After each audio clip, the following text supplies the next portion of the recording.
assistant professor in English, and today we'll start with the topic what is communication, process of communication, barriers of communication, and various types of communication. So let's begin with the topic what is communication. Communication is a Latin word which means in Latin to share. In Latin, communication means to share. Communication is taken from the Latin word communicare, communicareare. So in Latin, when I said that communication means share, thus it means that whenever we share our feelings, our ideas, our knowledge, we communicate. Since the beginning, means since our birth, we communicate, and without communication, in fact, we cannot even imagine our lives. Am I right? If some of you can give answers. Okay. Yes, it is very true that without communication, we cannot even imagine our lives. Communication, when I said, it has a process also. For example, as we make tea, right? We follow a correct process and only then we can have a delicious tea. Similarly, in communication also we need to follow a process. Communication can be of two types. One is one-way communication and other is two-way communication. When I said that one-way communication, it means that the listener is passive listener and he cannot immediately respond to the things. For example, newspaper. Newspaper is a one-way communication. The reader is reading and he can respond, of course, but through editorial messages only. He can write letter or he can write an email to the receiver. Am I right? Okay. So process of communication includes, of course, a sender and a receiver. Process of communication is we need some components, or we can say some elements for communication. These elements are sender, encoder, or we can say encoding. Then we have message. We should also have channel, receiver, decoding, and feedback. So while we communicate, we need to understand this thing that the main important component of communication is sender. Now, sender, who is sender? The one who will send the message. Sender has to include the message, means he has to decide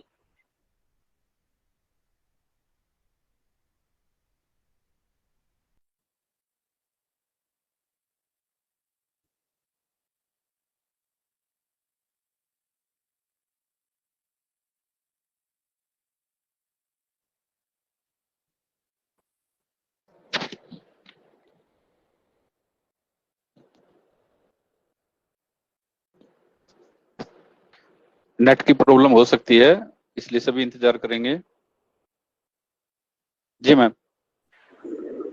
yes, sorry, because it is due to technical issue that by chance I was deleting something. Okay, so we were at the process of communication. When I said that the process of communication is very important, means if we want to communicate effectively and if we want that our listeners or our receivers, they should receive the message as we perceive or as we want them to perceive, so we need to follow a proper process. For that we need sender, encoding, means sender is one who sends the message. Encoding means he has to encode what he or she wants to convey to his or her receiver. Then a message should be there, means communication should be with a purpose. So your message should be very clear. It should not be ambiguous. You should have a purpose or aim of communication. And when the sender has decided that he will send a message to the receiver, the next component, the fourth component, is channel. Channel is very important because communicator or the sender needs to understand that which channel is appropriate to send the message. For example, if we want to convey something which is urgent in a college, what we do, we display the same thing on the notice board. But we know that many times students even do not they do not go to notice board. Then what we will do, we'll say to teachers that kindly convey the message to students personally whenever you will go to class. So kindly tell them that there is a competition, for example. And to our boss, for example, if we have to send a message, what we will do, we always think that email is a official record. So we choose a channel that is email to convey to our bosses, right? So the choice of channel is very, very important. The only channel can decide that your message has been conveyed properly or it has not been conveyed. It has not been conveyed, right?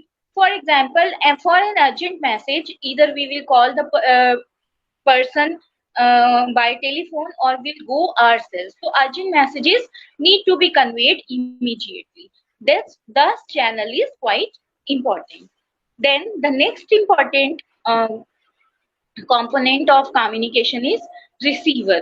Receiver means who receives the message, right? Receiver has an important role in communication. As sender is an active component, receiver is also an active component. Receiver cannot be a passive component. Though he is just or she is just receiving a message, but the way he is receiving, definitely it improves the quality of communication. Thus, what the receiver has to do while communicating, he has to decode the message. So, as sender encodes the message, receiver has to decode the message and he has to give the feedback too. Thus, we have done the process of communication. Process of communication includes sender. He has to encode a message. There should be a message. There should be a purpose for the communication. Then receiver receives the message. He has to decode it and give the feedback. And the feedback will be received by the sender and the communication will be complete. Without feedback, communication cannot be completed. Thus, feedback is quite important. So the process and elements of communication are of different types. Though there are many kinds of communication, we'll discuss here a few kinds of communication. One is downwards communication, second is upwards communication, and horizontal communication. In an organization, basically, there are three types of communication. When we communicate in an organization, either we communicate in downwards way, or we communicate upwards, or we communicate horizontal. Now, what is downwards communication? Downwards communication means when the message floats from down to up, it is known as downwards communication. For example, in an organization, if an employee is there and he wants to say some message to his manager, then the manager conveys the same message to the deputy manager, and the deputy manager conveys the same message to the senior manager. Senior manager conveys the message to the MD, managing director. Then it will be known as downwards communication. For example, in a college, if a student wants to convey a message, he can convey through her or his teacher. For example, if a student conveys a message to the teacher conveys the same message to the head of the department, and head of the department conveys the same message to principal. That means it is a downwards communication. Downward communication is quite important for the success of an organization, because if there will not be any downward communication, the boss, the managing directors, or the senior most persons in organization will not be able to understand the problems or the barriers the other people are following, right? I hope the downwards communication is clear to you. Second one is upwards communication. Upwards communication means when the message flows from up to down, it is called upwards communication. For example, a principal wants to give a message in a college, a principal will give it to head of the department. The head of the department will convey the same message to the teachers, and the teachers will convey the same message to students. In an organization, managing director, he wants to convey a message to the managing director conveys the message to director, then director to deputy director to the to other members of the team. It will be known as upwards communication. And the next is horizontal communication. When I say horizontal communication means when the communication is at a level. For example, there are two managing directors in a company. There are two directors in a company of different departments, right? In a college, there can be various head of the department. For example, head of the department of English, head of the department of mathematics, head of the department of Hindi. When the person at the same designation, they convey the message to each other, that is known as horizontal communication. I hope the horizontal communication is clear to you. You can ask me the questions, you can note down and ask me later. So I hope this type of communication is clear to you. So let's proceed further. Next is written communication versus oral communication. You know, students, there are basically two types of communication. One is verbal communication and the another is or non-verbal communication. Though it will come in different unit, but still I'll explain it to you. In verbal communication, words are there. When words include in a communication, it is known as verbal communication. And non-verbal communication means when words does not include at all. So verbal communication is of two kinds. One is written communication and the other is oral communication. And non-verbal communication includes body language, gestures, proxemics, kinesics, and another things. We'll discuss it later. Now I explain to you what is written communication and what is oral communication. Written communication and oral communication, if I tell you through a tree chart, they are the part of verbal communication. Written communication, as the name suggests, is conveyed through words written on something. For example, if you email to someone, it is a part of written communication. When we read newspaper, it is a part of written communication. When you answer your papers, when you write your papers, it is a part of written communication. So written communication means when you convey your message through written mode. And if we revise the process of communication, in it channel goes there, and in channel the sender has to decide that he has to follow written communication or oral communication. If the message is urgent, we usually believe that oral communication is most fast than the written communication. Okay, so next is oral communication. Oral communication means when we speak and we convey our message through speech, it is called oral communication. Examples of written communication are email, newspapers, magazines. And examples of oral communication are media, TV news, for example, news. Okay, telephone, when we give someone a call, it is a part of oral communication. I hope it is clear. Now, students, when we communicate, there are many barriers. Barriers means the obstacles we face while communicating. So, when I say that barriers are again an important part of communication, and we need to understand these barriers, I mean to say that communication should be effective.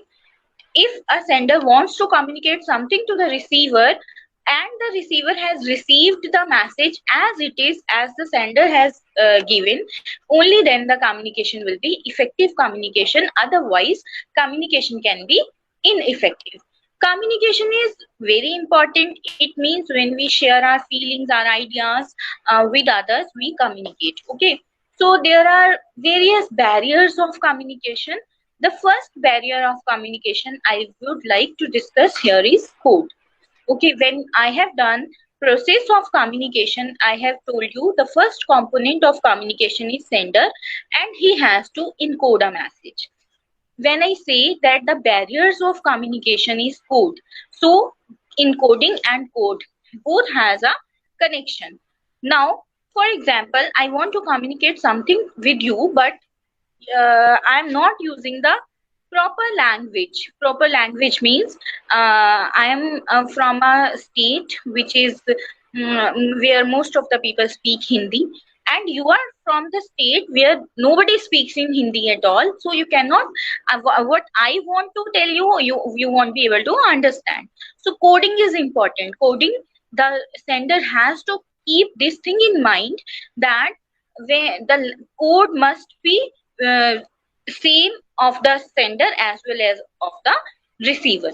Code is a barrier. If a sender uses a wrong code, then the receiver can not receive it properly, and then the communication will be ineffective. Second is vocabulary. Okay, we have the same language. We have done that the code is a barrier of communication, or and we have done this thing that okay, we will follow the same code, means same language. Then comes the vocabulary. You know, suppose I speak in Hindi and I'm from Haryana, you are from other state, for example, Uttar Pradesh or Bihar or any of the states where Hindi is the first language to be where most of the people speak Hindi. So vocabulary, you know what? We have many ambiguous words. For example, if I say the word beer, it has many meanings. Beer is a uh, animal also, for example bhalu, right? Beer means to tolerate something, I cannot bear the pain, for example. Then bear means to lift something, I cannot bear so much weight, or I cannot bear the weight of my father's death, for example. So bear is a word which has many meanings, and thus we can say that it is an ambiguous word if we are trying to convey the our message through the word beer. The receiver can take any of the meaning which will suit him. Thus, vocabulary is a great barrier to communication. Thus, we should always keep this thing in mind that we should not use jargons. Jargons means the local words which we use. There are many jargons, of a company, there of organizations. There are many jargons which people follow in some locality, but globally they don't follow that.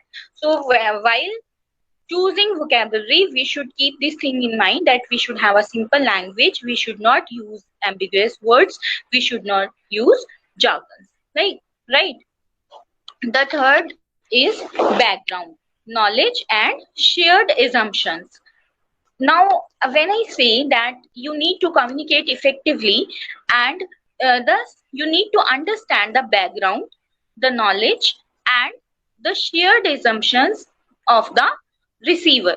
Background means, for example, there can be many things. There can be cultural problems, there can be physical problems, etc. And so we should always think that when we are communicating our message to someone, we should have a knowledge of the background of that person so that we can convey effectively. Next is pronunciation. Pronunciation is very important. If we pronounce the word correctly, definitely we will be able to convey our message effectively. If we are not pronouncing the words correctly, then the other person may not get our message. Thus, pronunciation is again a great barrier to communication. Next is intonation. Now, what is intonation? It comes in the category of paralanguage. Paralanguage means language beyond language. When I say that intonation is quite important, it means when we communicate with someone, we need to raise our voice or we need to lower our voice, right? So there is rising tone as well as falling tone when we communicate with others. When I say that intonation is quite important, then you may say, ma'am, what is important in the intonation when we are communicating? What does the means the word? Intonation can miscommunicate. For example, okay, let me give an example. Stop, don't go. Okay, stop, don't go. The three words are the same, but the intonation of in first sentence you I have used the intonation at stop. Stop, don't go. I am stressing that you should stop, you should not go. But when I say stop, don't, or don't stop, go, right? Then yeah, of course this means that you need to go. So intonation is quite important. Many times you may have told to your parents, to your siblings, to your offsprings maybe, that use the proper tone. I'll do your work only when you will use the proper tone. So it means that tone and the pitch, they of course play a very important role in our lives. Thus, whenever we communicate, we should be very, very careful about the intonation. It means the tone in which we are speaking to the other person. It should not be very harsh. It should not be very low. Of course, it should be pleasing. Even the person is not able to see you, he should understand from your tone that you are in a happy mood. Only then uh, your communication will be effective. Okay, then the next barrier of communication is physical barrier. Now, what is physical barrier? Basically, it is a distance barrier, we can say. For example, you are in one city and the communicator or the sender is in another city. So, what way he will convey you the message? He may give you a phone call. Okay, you are at a phone call and suddenly noise come and you are not able to understand the message, and then the phone cuts. What will happen? There will be ineffective communication because you won't be able to understand that what is going on, or what the other person has said, or maybe you just perceive it that you just perceive that this person may have said this thing in this context and you may do according to that. But again, when the communication happens, you may feel that it is a ineffective communication. So physical barrier is quite important. Though nowadays technology is quite advanced, and physical barrier is not that much significant in communication, but still physical, if you are not interacting face to face, there can be many misunderstandings, there can be many things which can give you ineffective communication. For example, you need to understand that what is communication. For example, if there is a meeting and someone is saying Mr. Gupta is not coming. Okay, when I say Mr. Gupta is not coming, the meaning of this sentence, if I say literally, then it is quite easy to understand that what can be the meaning of this sentence. Mr. Gupta is not coming. But when I say that Mr. Gupta is not coming, the persons who are attending the meeting, they can have different meaning of this sentence. For example, Mr. Gupta may be the MD of the company. So if he is not coming, there will be no meeting at all. Maybe the Mr. Gupta is the key speaker in some conference or some seminar. So if I say that Mr. Gupta is not coming, it means you have to change your schedule according to that. If I say that Mr. Gupta is not coming, so maybe he has all the presentations, and without him, it means that you cannot have the meeting. So because you do not have the presentation, so you need to understand this thing, that whenever you communicate with someone, there are two meanings of one thing. One is literal meaning and the another is literal meaning. So when I said you that Mr. Gupta is not coming, it may have various meanings. Of course, the literal meaning is very easy to understand. It means that Mr. Gupta won't be able to attend the meeting. But on the other side, it can be that it can be like without him even there can be no meeting at all. He is a very important person, or he is the key speaker, or he is the MD, he is the managing director, or he is the key speaker in a conference. So you need to change your schedule according to that. So students, let's recapitulate the things. First thing we have done, what is communication? Communication is taken from the Latin word communicare, COMMUNICARE. When I say communicare in Latin, it means to share. Thus, what is communication? Communication means to share our feelings, our ideas, our knowledge, right? When I say that we can share our feelings, our ideas, our knowledge with others, it means we can understand the feelings and ideas and knowledge of others too. In communication can be of two types: one-way communication and two-way communication. Two-way communication means when the sender and the receiver both are present, and in one-way communication when the receiver is an active is not an active receiver, he is passive receiver at that time, though later he can convey his message. For example, you are listening to a news and you do not like that news, you can be a passive listener at that time, but later you can email, you can call, you can send an SMS to that news channel, or even in fact if you want you can even complain to the news broadcaster casting agencies too. So when I say that, it means that communication always includes a sender and a receiver. There is a process of communication. Process of communication has basically some components. First component and the very most important component is sender. Sender is the one who sends the message. Thus, he has to encode. He has to encode a message too, and thus we call him encoder too. He has to understand what he wants to send. Then he has to decide the message, the purpose of the message, the aim of the message, and thus he has to decide from which channel he will send the message. Channel is very important for the sender. Why? Because you know what?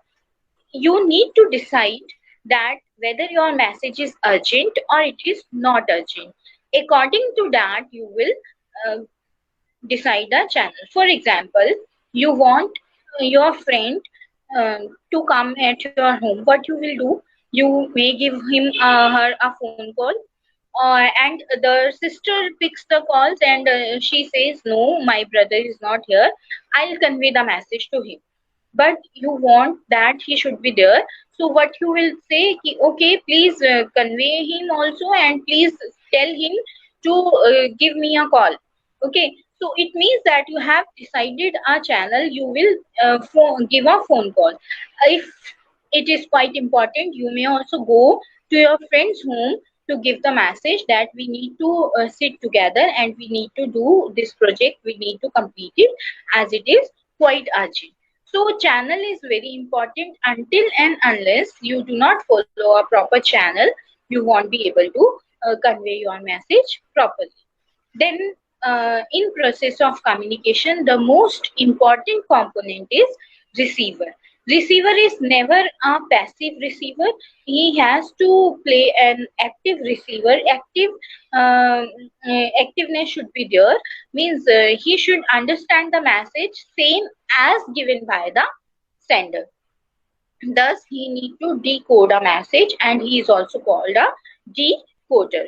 So, after decoding the message or after receiving the message, he has to give feedback also, because if the receiver will not give the feedback, the sender will not be able to understand that whether the message has been conveyed properly or it has not been conveyed properly.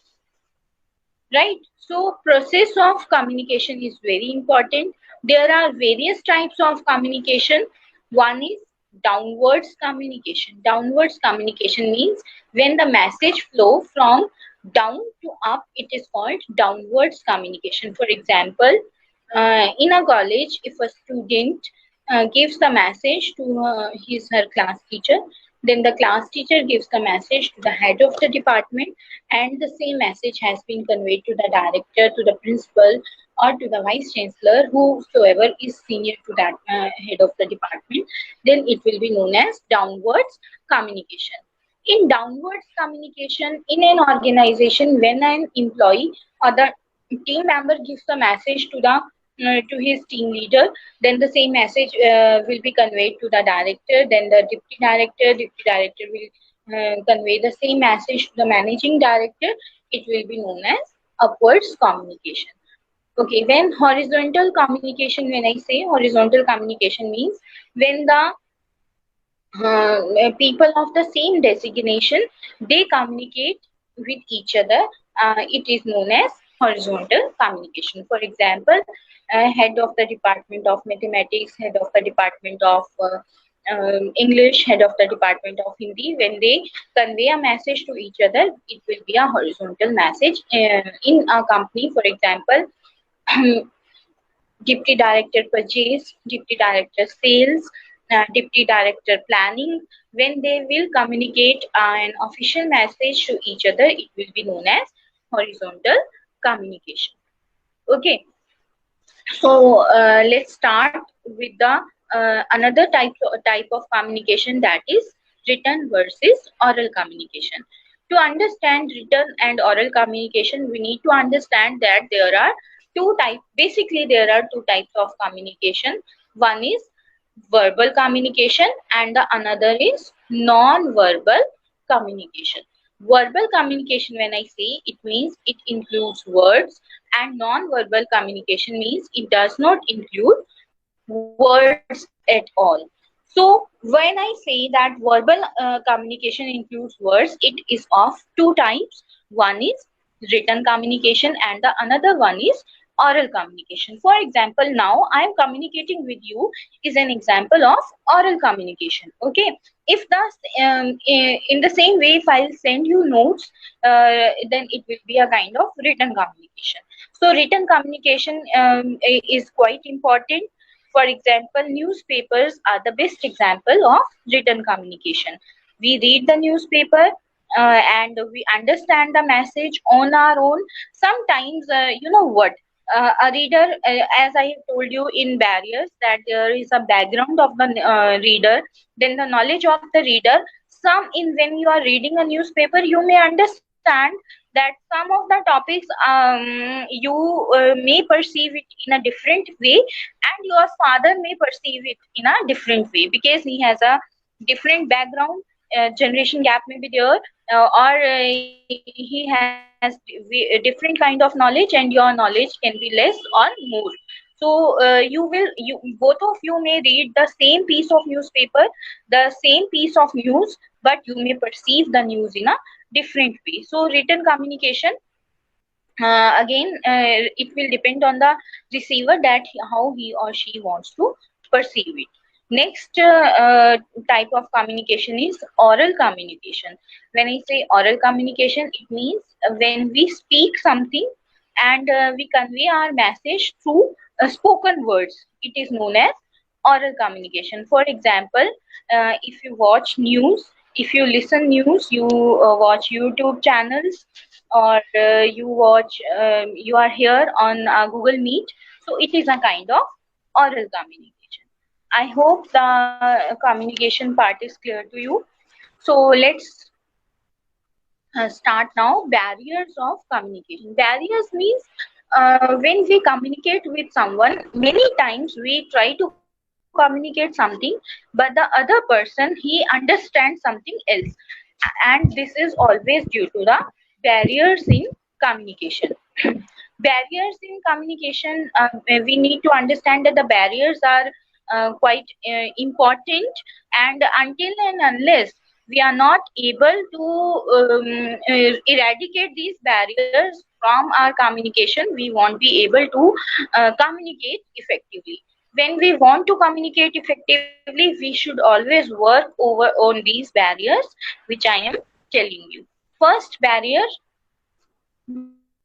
we had discussed also, that is code. The sender who is encoder, he need to understand in what code he will follow. It means what language he will follow. The language of the sender as well as the receiver should be same. Only then they will be able to understand. Yes, Muskan, anything you want to say? Muskan, because you are flashing again and again on my screen, so you want to say something. Ma'am आप continue करिए और जो question answer सब बच्चों से बाद में discussion करेंगे. All right, sir. All right. Because that girl is flashing on my screen, and that's why I asked. Okay, students, let's begin with the barriers. Code. Code should be followed same by the receiver as well as the sender. Then we have discussed vocabulary. In vocabulary, I have told you that there are many words in English which has various meanings. One which has more than two meanings, more than one meaning, or we can say. So ambiguous words means which has the various meanings. We should not use them. We should not use jargons. We should not use cliches when we are speaking to someone, the one who is not much familiar with us. In official communication, or in we can say formal communication, we should try to understand that the vocabulary should be very much clear. It should be simple, and the receiver should be able to understand what we want to convey. Then the most important barrier when we communicate with someone is that is background. We need to understand the background or the knowledge or the shared assumptions of the receiver. Until and unless we do not know the shared assumptions means we assume something. So this assumption may be very difficult for all of us to understand, that it may sometimes lead to miscommunication. Thus, we should try to understand the background as well as the knowledge of the receiver. Because you know what, if suppose we are sharing a knowledge with someone, and that person is quite he is quite young to you, you cannot tell them each and everything. And for example, to a small baby of 5 to 6 years, you cannot share the knowledge which is actually of no use to him. So thus you need to understand the background and the knowledge of your receiver. There is one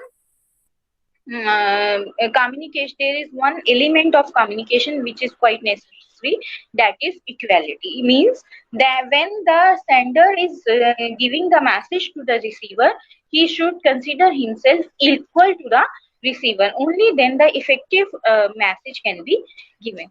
Next is pronunciation. Of course, if we pronounce the wrong word, or we can say that if we use the wrong accent, definitely there can be miscommunication. Thus, before speaking, we should understand that we need to learn the pronunciation of that particular word. For that, we can use Oxford Dictionary. For that, we can use Google also. So, pronunciation should be very clear to the person who is listening to you. And then the intonation. Intonation is very important. Most of the times you say uh, okay, I won't do his work. He is not my boss, for example. Or even to your brother, your sister, you say, I won't do your work because you have chosen the wrong tone.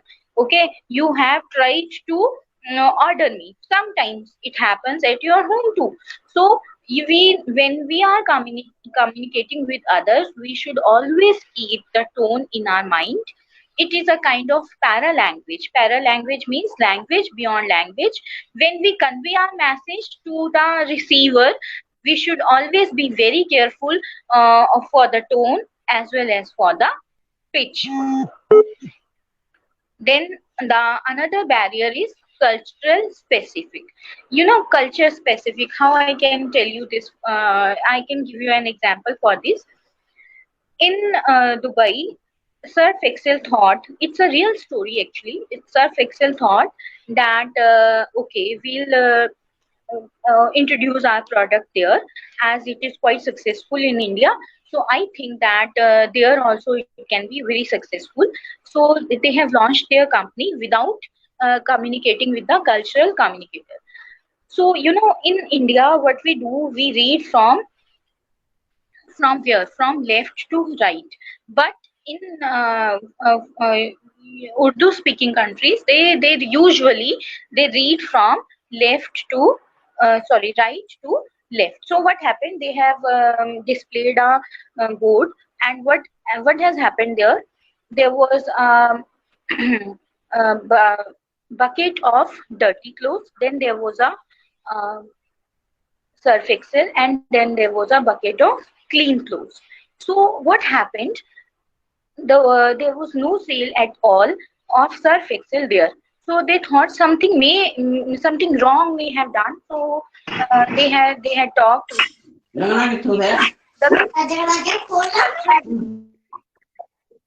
cultural communicator, he came there, and he told that the display board you have done wrong, because your product says that if you dip clean clothes into the Surf Excel bucket, into the bucket of Surf Excel, they'll come unclean. So it means you are giving a wrong message, and immediately they have changed all the display boards, and there was a huge sale in Surf Excel. So we need to understand the culture of others also before speaking. Only then we will be able to convey our message clearly. When I say that cultural specific, it means we need to understand that what things are not accepted in a particular culture, we should try to learn that also. So next is physical barrier. Physical barrier is again an important aspect of communication. When I say physical barrier, it means distance. Basically, it means distance. For example, in your home too, if you are shouting from one room to and you want to convey your message to the another room, so you need to shout it many times. For example, you want to say that switch off the fan. They may understand many things before switching off the fan, and of course you will not feel good about that. So what you need to understand, you need to um, see, you need to understand this thing, that physical barriers should be taken care of.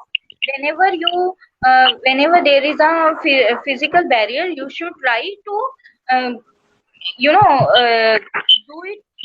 You should try to clear it. For example, if you are calling someone, and you have made a call, and again there is a noise, and then there is definitely the disturbance. The disturbance may cause miscommunication. So today we have discussed communication, process of communication, types of communication, and barriers of communication. I am open for question and answers. There are 10 minutes, still 10 minutes. You can ask me questions. अपने mic को unmute करके कोई अगर कुछ पूछना चाहता है ma'am से, तो वो उनसे वार्तालाप कर सकता है.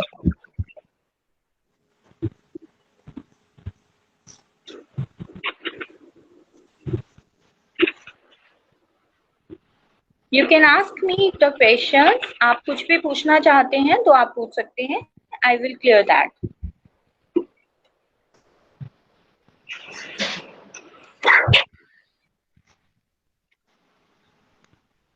Okay, ma'am, continue.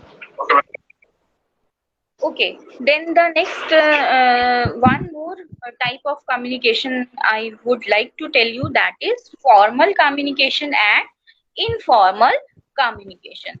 When I say that formal communication, this type is clear. Formal communication, it means when we are in our office, when we are in our organization, and when we are talking with someone, that is known as formal communication. Informal communication means when we are talking with our friends, we are with our family, that is known as informal communication. So the question arises, can there be can there be any can there be informal communication in a setting? Yes, there can be informal communication too in a formal setting. For example, two colleagues are there and they are discussing, which is not related to the office talk, office communication. Then it will be a informal communication. Similarly, can in an informal setting you can have a formal communication?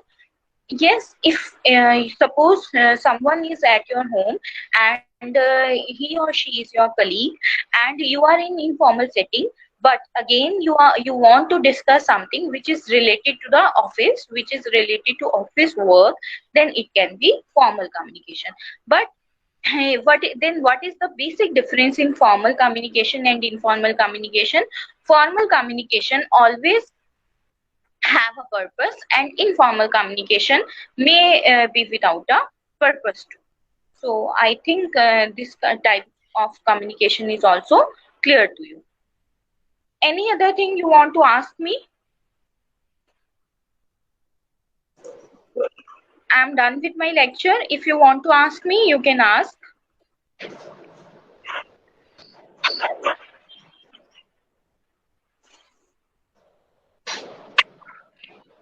रुचि मोहन अपना presentation stop करें।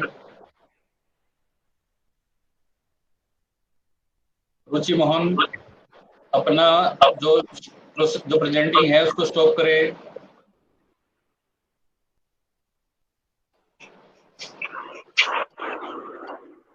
Okay, ma'am, continue. Okay, so till now we have done what is communication, process of communication, barriers to communication, and types of communication. So let's begin with the next part, that is verbal communication and non-verbal communication. Verbal communication, as I told you, is the communication which includes words, right? So it is of two types. One is written communication, and the other is oral communication. Now, so what is non-verbal communication? Non-verbal communication means which does not include words. So if it does not include words, what will it include? Of course, yes, the body language. It will include proxemics. Four types of non-verbal communication are there: proxemics, kinesics, and physical communication, and paralanguage. Okay, let's discuss proxemics. Let's discuss body language first. Body language. Body language is very important. We all have various, we all need to understand this thing, that when we talk with someone, we need to be very careful about the body language, means about the gestures, about the postures. Gestures can be of various types. For example, if I use this gesture, this gesture means very good, okay, okay. Or if you are eating something and someone has asked that how is the taste, and you say so it means it is a gesture which is actually positive gesture. But again, this gesture means it can be a negative gesture too. It means because it is showing zero, right? So when I say that it is saying zero, it means it is a negative gesture. For example, someone has asked you that how was my presentation, and you say it means you have not done good, right? So we should be very careful that what kind of gestures we are using. For example, this gesture, this is thumbs up, right? So in thumbs up, when I say thumbs up means you have done a good job, right? But again, this gesture is saying we used to irritate it to our siblings, to our friends also, this gesture. Okay, there is no substance at all, for example, if you say to someone. So again, this gesture can be positive, and again, this gesture can be negative too. So thus, whenever you are using any gesture, you should be very clear that what kind of gesture you are using, whether it conveys only the positive message or it can convey a negative message too, right? So this gesture I have told you, this gesture I have told you. Then this gesture, of course, it always conveys a negative gesture. So you are very clear that whenever you thumbs down, when it is a negative gesture. Okay. So positive gestures are very important to use when you are talking with someone, but they should not be ambiguous at all. Then if I talk about posture, so I can show you one. For example, this, right? Cross hands, cross arms, cross legs. They all are negative postures. Whenever you talk with someone, do not cross your hands, do not cross your legs, do not cross your arms. Though this one we feel comfortable in this, but actually this posture conveys that you are not confident at all. So thus, while talking with someone, you need to understand this thing, that what kind of posture you need to follow, right?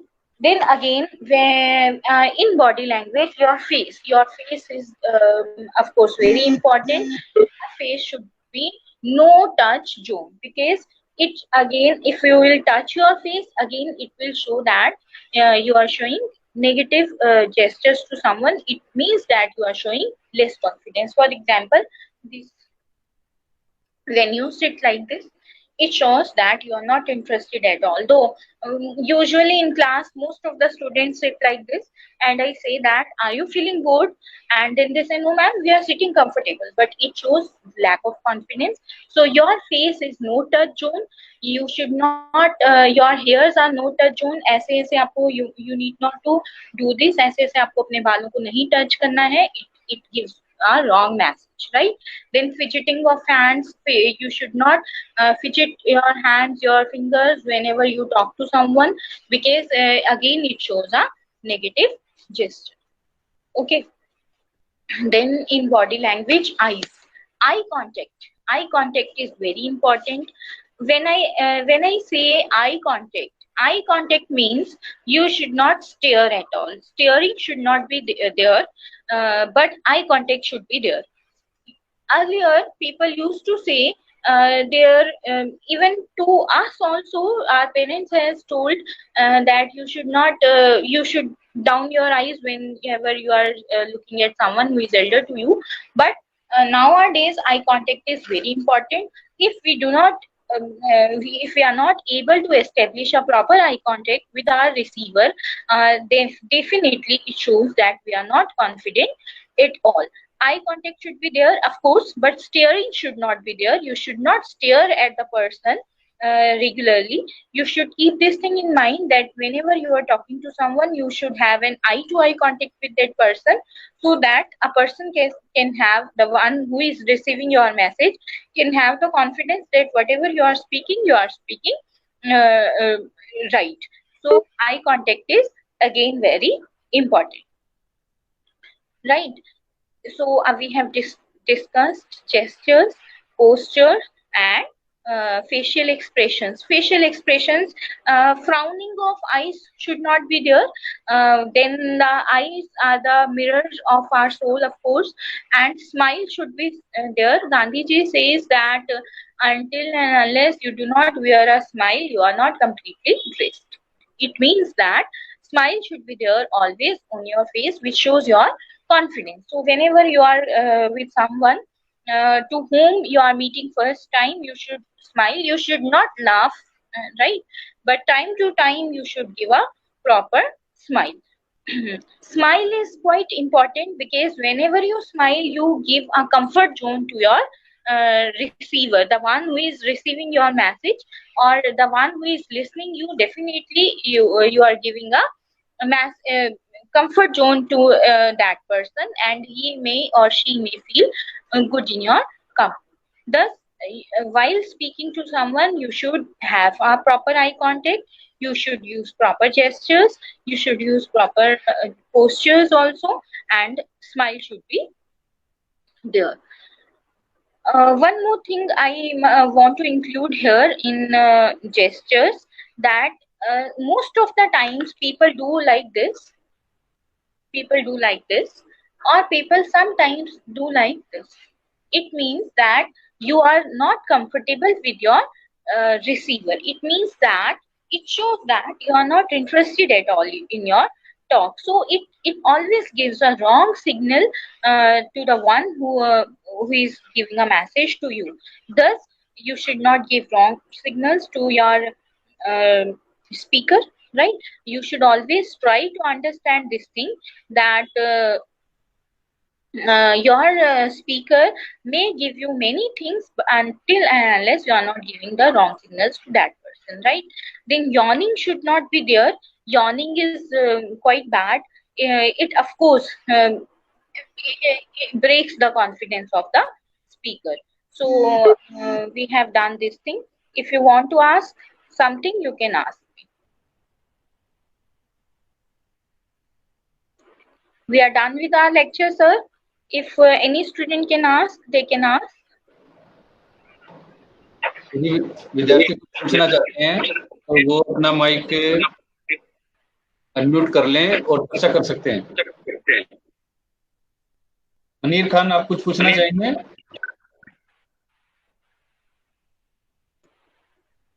Anjali, Muskan, okay ji ma'am, आपकी तरफ से कुछ है? No, sir, I'm done with my lecture. If you want to say something, you can say. Any of you, Anjali, Muskan, or Maneer Khan, if you have understood the lecture, so give a thumbs up. Or if you want to ask something, you can ask. Okay, ma'am. Okay, sir, I think I'm clear with the things. सभी विद्यार्थियों की जानकारी के लिए बता देते हैं कि IGNOU regional centre Chandigarh assignment सिर्फ गूगल फॉर्म के माध्यम से स्वीकार कर रहा है। आप कृपया किसी भी मेल आईडी के ऊपर अपनी असाइनमेंट ना भेजें। हमने एक गूगल फॉर्म जनरेट किया हुआ है जो आरसी चंडीगढ़ की वेबसाइट के ऊपर उपलब्ध है और उसकी जानकारी फेसबुक पेज के ऊपर भी उपलब्ध है। आप उसका प्रयोग कर अपनी जितनी भी असाइनमेंट हैं उनको पीडीएफ फॉर्म में कन्वर्ट करके उसके ऊपर अपलोड करें और असाइनमेंट एक के बाद एक अपलोड करनी है। अगर आपके 5 असाइनमेंट हैं तो आपको 5 बार अलग अलग तरीके से उनको अपलोड करना है। जब आप उस फॉर्म के माध्यम से अपनी असाइनमेंट अपलोड करेंगे तो आपको प्रत्येक असाइनमेंट की एक फॉर्म रिसीव्ड आपके ईमेल आईडी के ऊपर आएगी, उसको आप संभाल के रखेंगे। ये मेरी तरफ से जानकारी थी। अगर फिर भी कोई बच्चा किसी भी प्रकार का अन्य कोई क्षेत्रीय केंद्र से संबंधित प्रश्न पूछना चाहता है तो मैं यहाँ पे उपलब्ध हूँ उनके उत्तर देने के लिए। Okay, sir sir. जैसे असाइनमेंट बना जी मनीर बोलो। Yes, जो असाइनमेंट बना के जमा कराने हैं वो नहीं कराने सर, वैसे मेल ही करने हैं। मनीर, आपने शायद अभी असाइनमेंट भेजी थी ना अभी थोड़ी देर पहले? हाँ जी ली थी जी। आपने आरसी चंडीगढ़ की वेबसाइट पे भेजी है शायद अभी आपने, या नहीं? मैंने सर नहीं, अभी तो नहीं भेजी सर। आपने जो असाइनमेंट बनानी है उनको पीडीएफ फॉर्म में कन्वर्ट करके और जो हमने लिंक करवाया हुआ है उस लिंक के माध्यम से एक एक असाइनमेंट अपलोड करनी है। किसी भी ईमेल पे भेजने की आवश्यकता नहीं है, ये विशेष रूप से नोट करना। ठीक है जी, वैसे एक पीडीएफ बना के सेंड करनी है बस। अभी आपने मांगा है लिंक तो मैं अभी लिंक शेयर कर रहा हूँ। ठीक है सर, चैटिंग बॉक्स में आपको मिल जाएगा अभी, कर दो।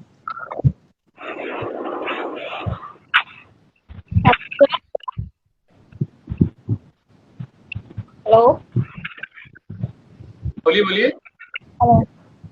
सर माय क्वेश्चन इज कि जो असाइनमेंट है उसकी लास्ट डेट मेरे को पूछनी थी, और ये पूछना था कि ऑनलाइन ही सबमिट कर सकते हैं या फिर फाइल वगैरह बना के, जैसे जहाँ पे मीटिंग वगैरह होती है कॉलेज में, मुझे वहाँ पे करनी है। वैसे तो लॉकडाउन है, बट फिर भी आप मेरे को बता सकते हो तो। असाइनमेंट आपको 31 मई तक आप जमा करा सकते हैं। अगर आप 31/5 तो ये लिंक मैंने अभी आपके चैट बॉक्स में डाल दिया है, इन लिंक के माध्यम से आप उसको अपलोड कर सकते हैं। तो सर वो पीडीएफ बना के असाइनमेंट तैयार नहीं है तो आप असाइनमेंट को बना के रख भी सकते हैं। जैसे लॉकडाउन खुलेगा तो आप अपने स्टडी सेंटर पर भी उसको जमा करा सकते हैं। ठीक है सर, ठीक है। ठीक है, okay sir. Okay sir. Thank you. और सर मेरे को जैसे कि मैंने आफ्टर 10 मिनट जो मीटिंग ज्वाइन की है 10 मिनट के बाद, तो इसका फर्स्ट टॉपिक कम्युनिकेशन ही था, इससे पहले भी आपने करवाया कोई मतलब? उसका इसकी पूरी वीडियो अभी 15 से 20 मिनट के बाद फेसबुक पेज के ऊपर उपलब्ध होगी। Okay sir. Okay sir. Anyone? Facebook पे सर इसी के नाम से आदि चंडीगढ़ के नाम से। हाँ, ओरिजिनल सेंटर चंडीगढ़ के नाम से जो हमारा फेसबुक है। सर आप इसके लिंक प्रोवाइड करोगे? किसका लिंक चाहिए आपको?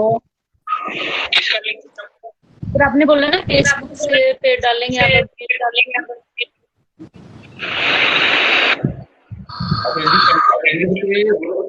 विद्यार्थी हैं, आपको हमारा फेसबुक पेज तो जरूर पता होना चाहिए, तो उसको लाइक करके रखो। मैंने शेयर कर दिया, अभी चेक कर लीजिए चैट बॉक्स में। ओके, टेक केयर, घर में रहें, सुरक्षित रहें। Thank you ma'am. Okay sir, thank you.